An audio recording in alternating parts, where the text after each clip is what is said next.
Technology is only a way to solve and to improve the way we live in cities, to do new things, but you shouldn't start with the technology. You should start with what it could do and how it can solve old problems or new problems and help us to have a better urban life. I think there's a potentially revolutionary set of outcomes whereby the emergent self-organizing quality of these media and the emergent self-organizing quality of cities, which has been identified for thousands of years, will start to align and overlap. Computing is literally going to disappear into the everyday objects that we have because computing will be so inexpensive that you'll be able to put it anywhere. And that will create a new kind of culture that will be digital, but we won't notice the digits. I think in the cities of the future, one of the things that you're going to be seeing a lot more of are internet-enabled everything. You're going to see things like the roadways having chips embedded in them so that we can see how far traffic is backed up at a toll lane, or all of the taxi cabs, or all of the subway cars, or all of all these kind of municipal things in a city that right now you can't really track very well are suddenly going to be trackable. It's going to be a new way for cities to monitor and report back to their citizens. We're trying to improve cities by providing information to passengers. We're trying to make mass transit a more viable form of transportation by telling people exactly when the bus is going to arrive. No more waiting at the bus stops. Instead, people know when the bus arrives, they go to the stop, and their bus is there. When you talk about how events like ours with mobile food vending and social media can change cities, what we do is we activate spaces that really aren't fully activated all the time. So we go into communities that might have one type of customer base, and we bring enormous foot traffic to locations that might not necessarily get that, like a different kind of demographic coming to it. Practically, that can transform communities. It is changing the way that we, as a city government, and I think as a society, act. By now having the new digital means of instantaneous communication, it is forcing us as a government, for example, to become much more reactive, much more proactive with our services. They're breaking down the lines of bureaucracy or hierarchy. So we're seeing this change very, very quickly.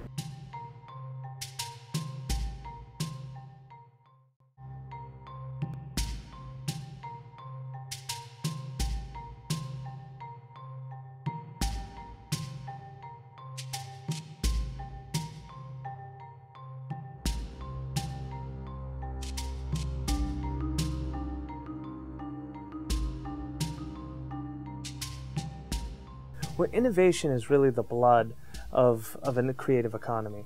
And what cities should be doing is engaging that triple helix of city government, academics, universities, and the private industry. It's only through retaining the talent and ideas and creativity of young people that we can continue to feed the innovation that is necessary to fuel a creative economy. We at MIT will create new technologies, new designs, new strategies, but they need to be tested in the real world.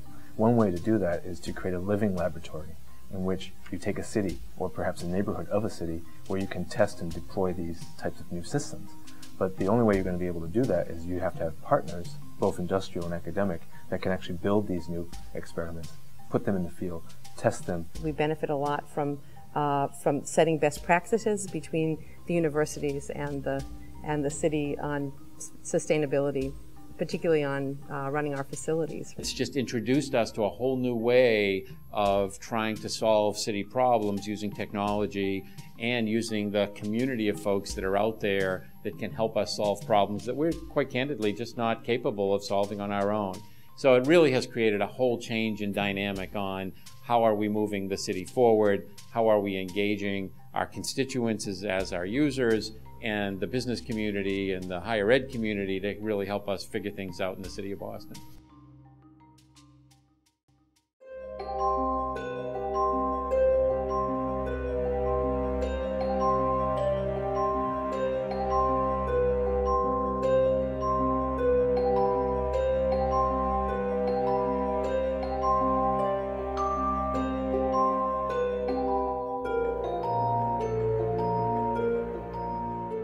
Energy is one aspect, but not the only aspect. We look at the performance of cities in terms of stocks and flows, because we believe a city is an organism with a certain metabolism. And in this metabolism, different functions are important. One is, of course, the energy, but one is also the stock and flow of materials, of water, of people, of space, of information, and of landscape. If we were to look at spatial planning, I think it's a part of thinking, part of natural thinking of what it is to make a city work. Without that, I think you're taking one of the highest risks with such a large population. And particularly when we are looking at now, the emphasis should be more on accessibility than the mobility.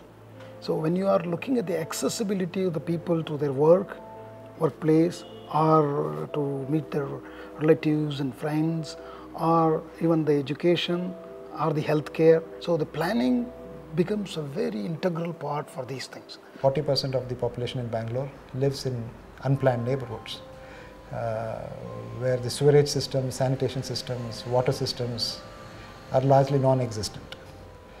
So we are creating a situation in which a substantially large population is living in a very unhealthy situation. And it just so happens that we have managed not to have a huge epidemic yet.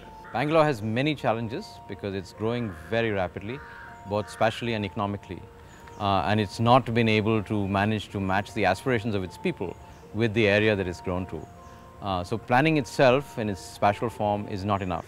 We need to integrate economic planning, planning for livelihoods, and also mobility networks, and make sure that land markets work for disadvantaged people.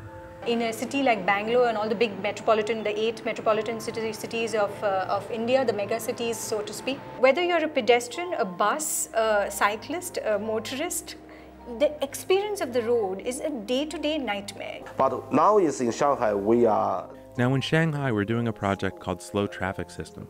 Slow Traffic System means the pedestrians. We have to build a lot of pedestrian-only streets and bicycle lanes.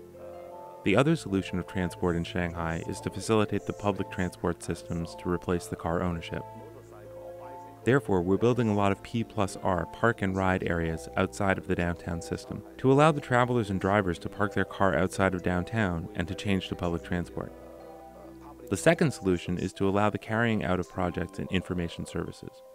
It provides more complete information services to satisfy the demand of the travelers. Such as we use the smartphones, we can use the computers and a lot of information terminals. Which route to take, we can calculate the time cost or traveling cost. Now, new energy cars or sustainable transport system is also a very hot topic in China. In Shanghai, the government has already set a lot of policies to encourage persons to use these new energy cars. They give subsidies to the buyers. Give the subsidy to the buyers. How do you actually organize it so that it doesn't become an obstacle course on a daily basis, but actually you look at an environment which is pleasing and aesthetic, and we all aspire to be Singapores, but well, you know what, let's start with the small things. Let's begin with the road.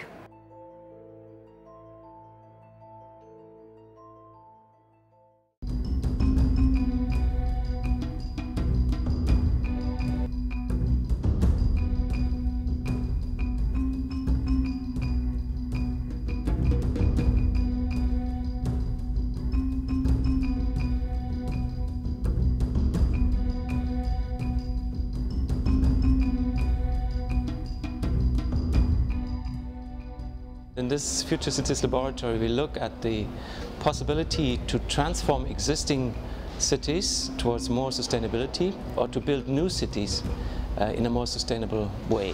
And that is important, especially here in Asia and in a band north and south of the equator, because here in the next 20 to 30 years, more than 1 billion people will have to move into cities that either don't exist or that have to be restructured completely.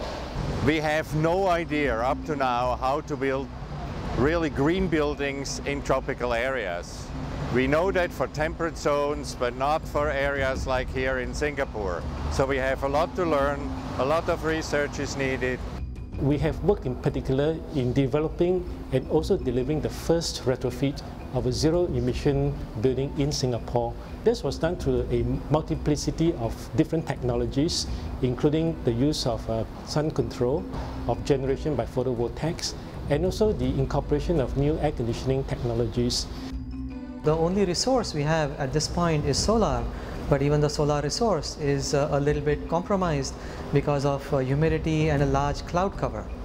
So the question I have is to promote energy efficiency and low energy usage buildings.